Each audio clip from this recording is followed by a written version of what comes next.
Dieu ne donna 300 hommes à Gédéon et les constitua en un corps. Vaincre sans avoir une relation avec les autres n'est pas selon la pensée de Dieu. Gédéon et les 300 ont agi de concert. Cela est devenu possible parce que la chair fut retranchée. C'est la base de l'unité du Saint-Esprit et de la vie dans le corps.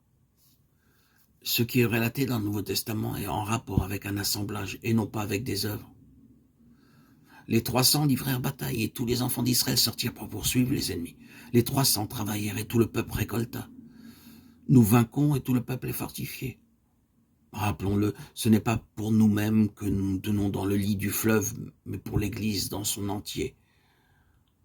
Je me réjouis maintenant dans mes souffrances pour vous, et ce qui me manque aux souffrances de Christ, je l'achève en ma chair pour son corps qui est l'Église. Colossiens 1, 24. Les vainqueurs seront réprimandés par les autres, comme Gédéon le fut par les hommes d'Éphraïm. Gédéon a vaincu non seulement les Madianites du dehors, mais également ceux du dedans. Fatigués mais poursuivant toujours. Juge 8, 4. C'est de cette manière que nous pouvons continuer de vaincre. Je vous le dis, en vérité, tout ce que vous lirez sur la terre sera lié dans le ciel, et tout ce que vous délirez sur la terre sera délié dans le ciel. Matthieu 18, 18. Car nous n'avons pas lutté contre la chair et le sang, mais contre les dominations, contre les autorités, contre les princes de ce monde de ténèbres, contre les esprits méchants dans les lieux célestes. C'est pourquoi prenez toutes les armes de Dieu afin de pouvoir résister dans le mauvais jour et tenir ferme après avoir tout surmonté. Éphésiens 6, 12, 13. Et quelle est envers nous qui croyons l'infinie grandeur de sa puissance se manifestant avec efficacité par la vertu de sa force. Il l'a déployé en Christ en le ressuscitant des morts et en le faisant asseoir à sa droite dans les lieux célestes, au-dessus de toute domination, de toute autorité, de toute puissance, de toute dignité et de tout nom qui ne peut nommer, non seulement qui se peut nommer non seulement dans le siècle présent, mais encore dans le siècle à venir. Il a tout mis sous ses pieds.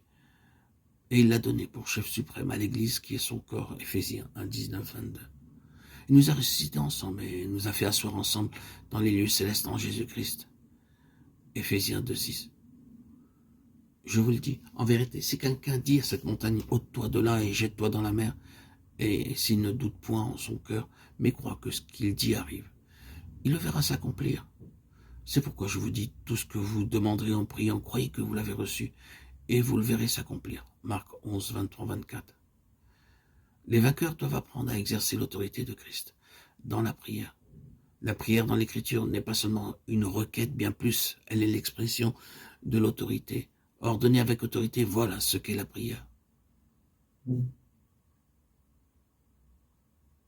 Les vainqueurs de Dieu doivent ainsi être fidèles en se reniant eux-mêmes, renier le monde, et Satan d'une part, savoir aussi exercer l'autorité de Christ d'autre part.